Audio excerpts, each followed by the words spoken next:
नमस्कार मंडळी. हे बघा, हे पटकन भेगीनं होते. हे बघा, हे जवसाची चटणी बनवायला एका मिनिटात होते. काही याला वेळच लागेना.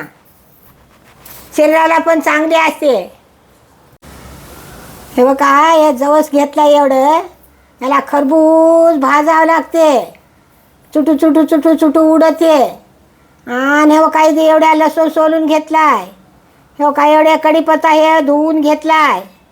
एवढे जिरे पण घेतले. हे बघा, हे बघा, एवढी चटणी घेतली. एवढं मीठ घेतलं. याला वाडोळ भाजावं लागते आणि मग याची चटणी बनवावं लागते. शरीराला पण खायला चांगली असते. हे बघा, आता गॅस चालू करायला. फुल गॅसवर करपतय.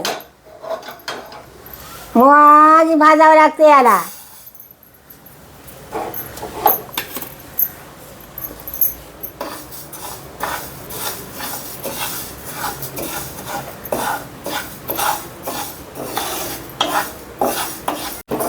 हे बघा, आता चुटचुट वाज आले. असं याला खरबूज भाजावं लागते. जास्त गॅस केला की मग करपून जाते. कमी गॅसवर भाजावं लागते.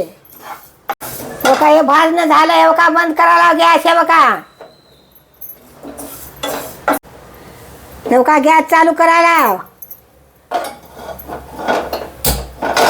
हे बघा, ह्याच कढईमध्ये लसूण जिरे आणि कढीपत्ता भाजून घ्यायचा.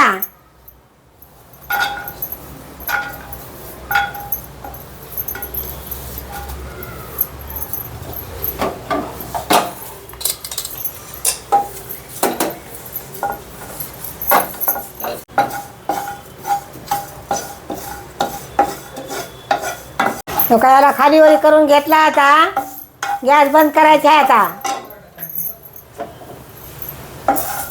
हे काय याला खलबत्त्यातच वाटून घ्यावं लागते.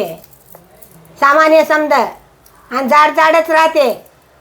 चव लागते. हे काय भाजलेले समज टाकलं खलबत्त्यात. हे काय एवढी चटणी टाकायला. मीठ टाकायला. ज्याला आवडते तेवढं टाकायचं. हे काय असं वाटून घ्यायचं याला.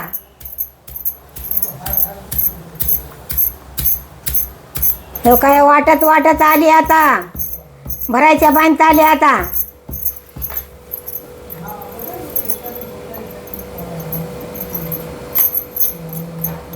आणि भाकरी संगाई जमती, चपाती संगाई जमती. छान लागती खायला. हे काय केसासाठी, हृदयासाठी, शरीरासाठी छान लागते. हे बघा, आणि तुम्ही बी करून बघा, खाऊन बघा, चव कशी आहे. आणि नंतर सांगा आम्हाला. फॉलो करा, कमेंट करा, लाईक करा. तुम्हीच हा आम्हाला.